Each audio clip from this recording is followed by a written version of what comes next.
Bom dia a todos, estamos de volta a mais um podcast da CRN Contabilidade e o convidado de hoje é muito especial, Mauro Coelho, CEO da marca Fora da Box, tem gosto de outras práticas também, portanto de eletricidade e mecatrónica, fez estágio profissional durante 15 anos na Mercedes. Aos 18 anos teve 2 empregos, portanto uma oficina e também discoteca, acabou por realizar também vendas, portanto, e teve um percurso de 30 anos para chegar até à independência financeira. Vamos começar, entretanto, com uma abordagem relativamente mais sobre o que é o Mauro Coelho, antes de falarmos da Fora da Box. Então, muito obrigado pelo convite, é um prazer estar aqui. Quem é o Mauro? O Mauro diria que é um sonhador e ao mesmo tempo um lutador, porque cresci procurando ter ferramentas e alcançando sonhos. Sempre fui muito sonhador e sempre fui muito batalhador. Comecei a sonhar muito em ter coisas que pareciam inalcançáveis, hoje em dia são reais, já são há algum tempo, porque tive esse caminho, porque fiz esse percurso. Falaste aí de alguns temas interessantes, falaste, por exemplo, da mecatrónica, automóvel, foi uma área que eu sempre gostei porque eu sempre fui apaixonado por carros. Aliás, falávamos há pouco em off que te lembras do meu carro verde, era um Ciroc especial naquela altura, sempre tive assim carros bastante excêntricos, ainda hoje tenho, é assim que eu gosto dos carros, diferentes e personalizados. E ficou espetacular. Quanto ao meu trajeto, eu não sou o típico bom aluno, não era? Era aquela pessoa que tinha sempre dificuldades e passava com os mínimos de notas. Tem a ver com uma coisa que eu entendi mais tarde, que tem a ver com os meus níveis de concentração. Eu não os consigo manter durante muito tempo, aulas de 90 minutos para mim não dá, 45 minutos já decido estar no limite e tinha alguma dificuldade em reter informação. Ainda hoje tenho um cérebro muito trabalhado desta forma, ele trabalha e retém apenas só aquilo que ele acha importante. Por exemplo, não é bom para muitas disciplinas e para a escola convencional. Estas dificuldades na escola e alguma pressão depois que fui tendo para me desarrascar na vida, fizeram com que tivesse experiências profissionais desde os 15 anos. Porque o primeiro curso que eu tirei foi de eletricidade, em que já obrigava um estágio, e tive um estágio e comecei a ter contato com o trabalho aos 15 anos. Depois eu... Bastante cedo. Bastante cedo, principalmente para a realidade hoje em dia. Hoje em dia vejo adolescentes de 15 anos com uma maturidade completamente diferente do que havia no Achaste que foi importante para ti nessa Claramente, fase? mudou-me completamente. Depois, no ano a seguir, vou para o 10º ano, não é? Procuro um curso que era a primeira vez que existia em Portugal, mecatrónica automóvel, porque eu pensei, vou juntar a mecânica, que eu gosto, a eletrónica, dos carros, portanto, vou estar no meio dos carros. Era engraçado também porque já juntava as duas coisas, portanto, tinha as disciplinas normais, mas também tinha disciplinas práticas. E obrigou-me a uma experiência muito engraçada que foi procurar um estágio. Eles não nos davam um estágio, nós tínhamos que procurar. Qual era o meu sonho? A Mercedes. Sempre foi, ainda hoje. Foste aqui, vários. Portanto, aqui à parte em que decidiste bater à porta de Mercedes para conseguir o tal estágio. Podes contar um pouco dessa experiência? O que aprendeste lá, no fundo? O que é que acrescentou? Aprendi o que é verdade. Nós quando somos crianças e adolescentes, temos aqueles sonhos. E pensamos que trabalhar no meio dos carros é uma coisa espetacular, que andamos ali sempre com carros lindos, mover, etc. Depois começamos a olhar para as unhas, um bocadinho para a azuleja no nariz, nas orelhas e está tudo preto. Ou seja, é um trabalho que é duro, não é para todos. Começamos a aleijar-nos bastante. Eu tenho estas mãos fininhas, dizem que era eletricista dentro da área da oficina, mas é um trabalho duro, é uma coisa que puxa. E efetivamente eu percebi que o que eu gosto não é arranjar carros, mas sim conduzir carros. São coisas completamente diferentes, então os carros teria que mais cedo ou mais tarde tornar-se um hobby. Mas correu muito bem esse estágio, até o último ano, depois que deram 3 anos, fiz 2 na Mercedes e 1 na Peugeot, para também diversificar e pôr modelo de carros. E correu bem, um professor meu simpatizou comigo e com a minha maneira de ser e convidou-me para abrir uma oficina com ele. Então, muito cedo, assim termino o 12º ano para abrir uma oficina. Pronto, e deu-me também logo... Foi que iniciaste a fase de seres empreendedor, que és? Eu nessa altura diria que não era empreendedor fui antes, porquê? Porque nós tínhamos de trazer carros para os nossos colegas aprenderem a fazer tarefas. Então comecei a angariar clientes para fazerem as suas manutenções das viaturas dentro do centro de formação. E sim, acho que foi a minha primeira fase de empreendedorismo. Na segunda não, porque eu seria basicamente um braço direito. Mas foi a primeira altura que eu descobri que era bom recrutar, porque precisávamos recrutar mecânicos. Percebi que era bom atender clientes, comecei-me a desenvolver estando na recepção da oficina, e um bocadinho de gestão, um bocadinho de tudo. Foram experiências realmente interessantes. Achas que essa experiência acabou por moldar a tua carreira até hoje? Sim, isso foram as bases, porque depois aí comecei a ter outro contacto com uma coisa muito real e que pouco se fala em Portugal, que é sobre dinheiro. Ou seja, eram experiências interessantes, mas não eram muito rentáveis. Ou seja, não me pagavam muito. Então, para complementar o meu vencimento, eu trabalhava à noite em discotecas. Ou seja, saía de uma oficina já cansado, a casa tomar um banho, ir para uma discoteca trabalhar, depois fazer a mesma rotina, ir a casa tomar um banho e voltar a trabalhar. Era difícil, era duro, mas fez-me começar a complementar o meu vencimento. Uma coisa muito importante e que é uma realidade. Nós precisamos de dinheiro. O dinheiro faz parte, não é nenhum mal. E pronto, e isso ajudou-me bastante a começar a perceber que para se ter alguma coisa preciso de um esforço extra. E esse esforço extra, como deves calcular, puxava muito bem, né? São muitas horas e poucas horas de dormir, para dormir. Então descobri as vendas. Fui convidado, quando eu estava na discoteca, para ter uma experiência na área profissional de venda direta, digamos assim, e foi incrível. Door to door.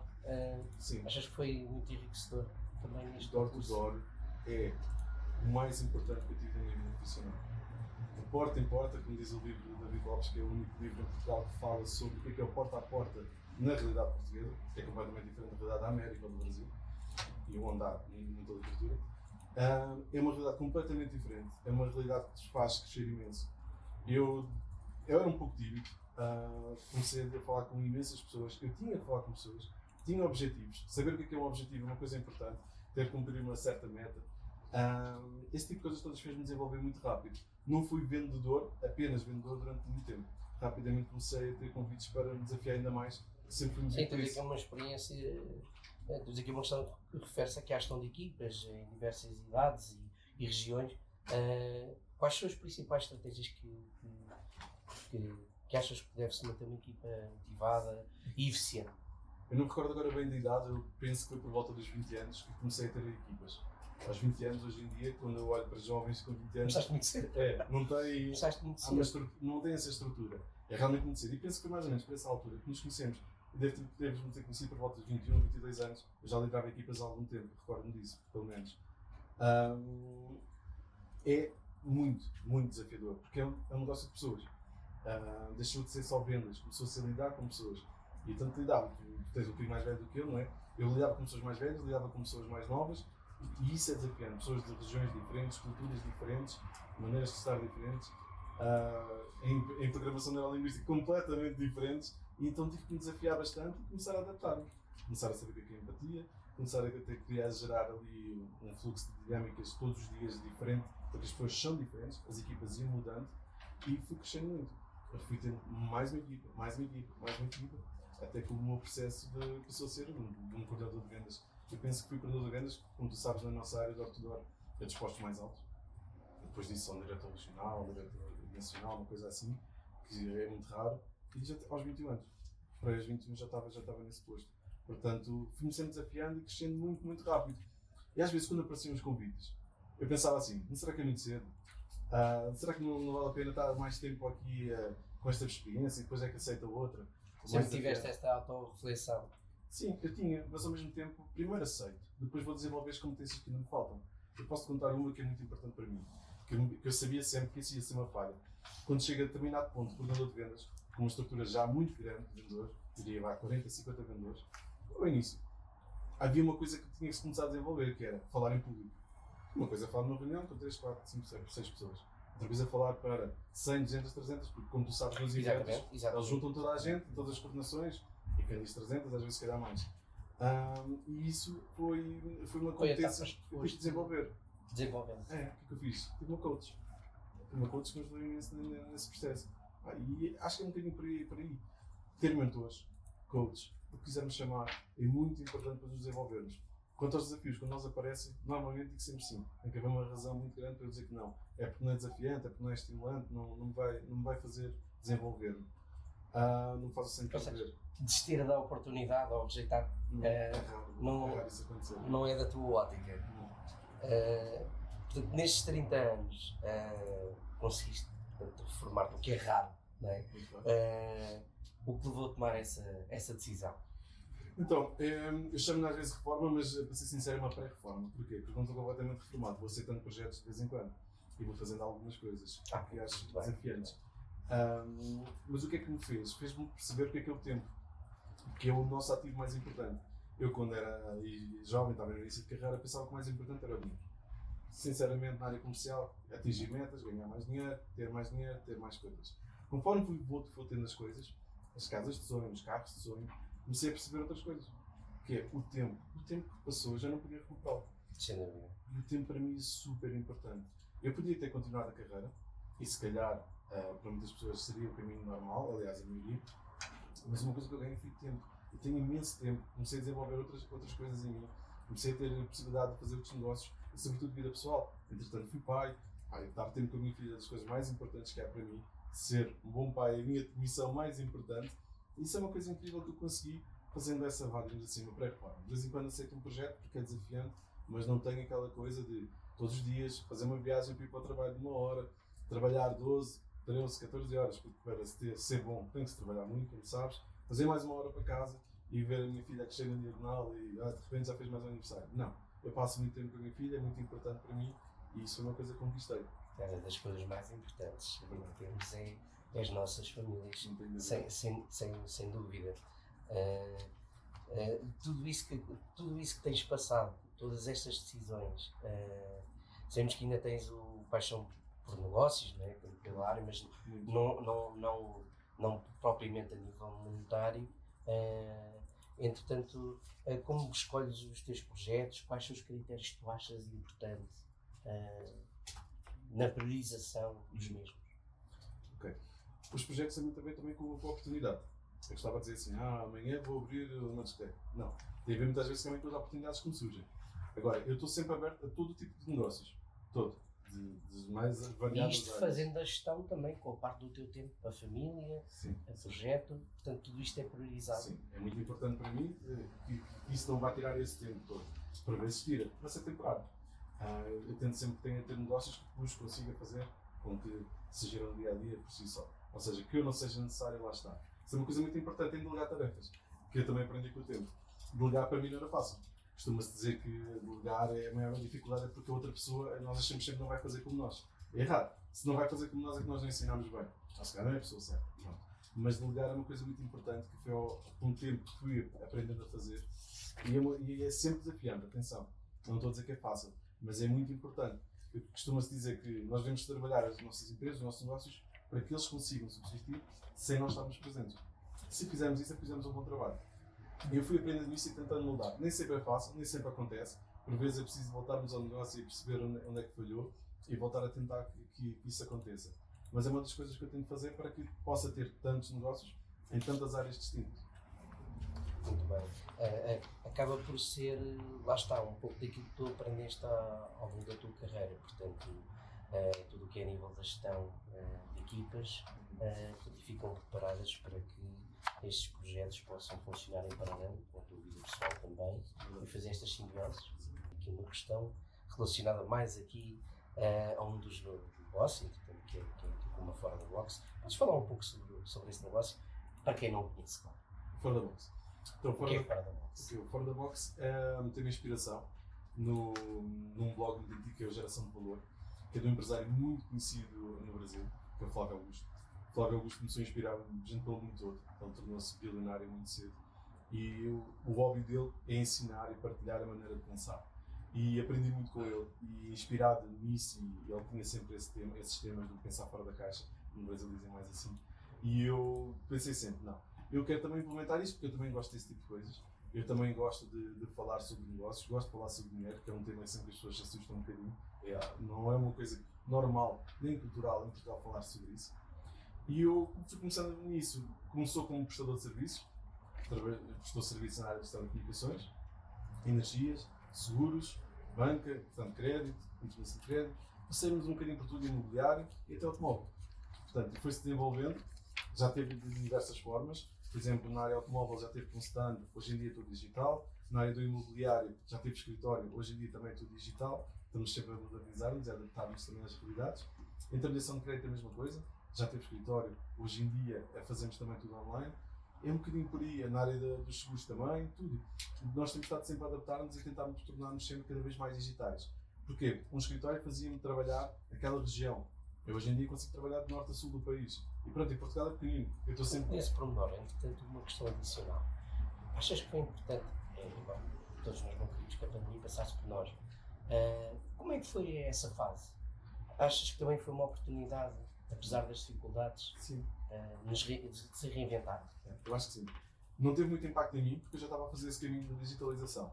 No entanto, eu acho que teve um impacto enorme no mundo inteiro, porque obrigou as empresas e as pessoas que não se queriam digitalizar.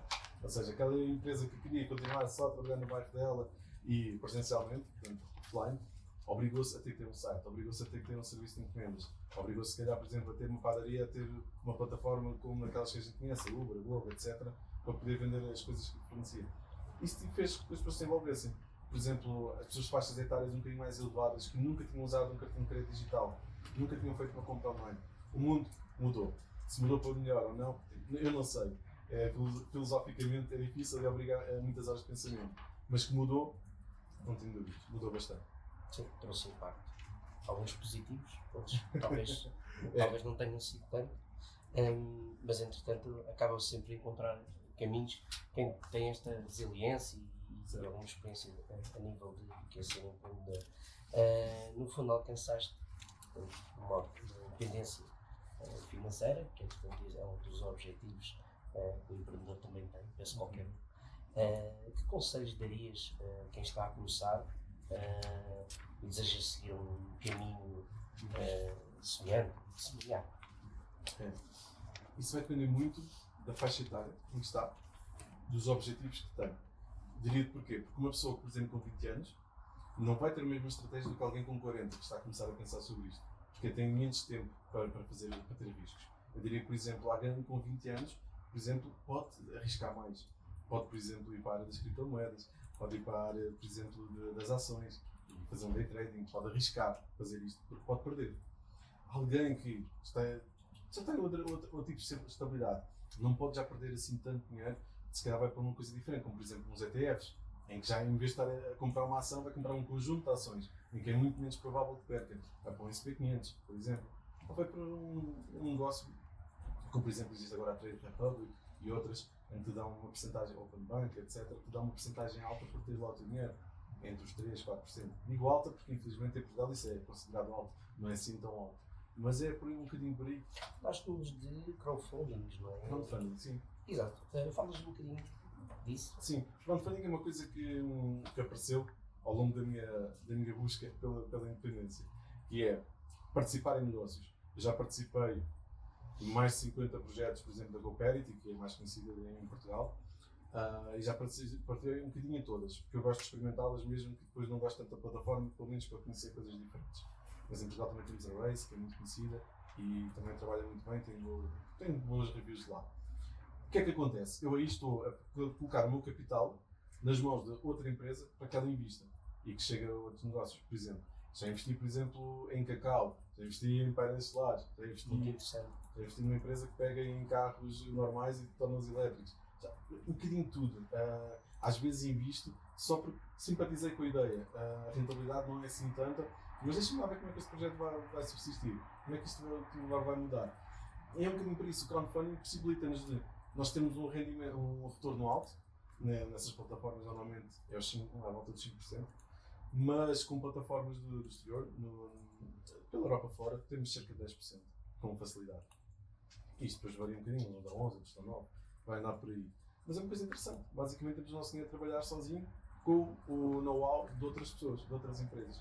Por exemplo, estou a falar de negócios, mas eu também faço crowdfunding, por exemplo, de casas. Tenho casas pela Europa fora, porque com plataformas vou comprando participações de casas que estão disponíveis para esse tipo de negócio.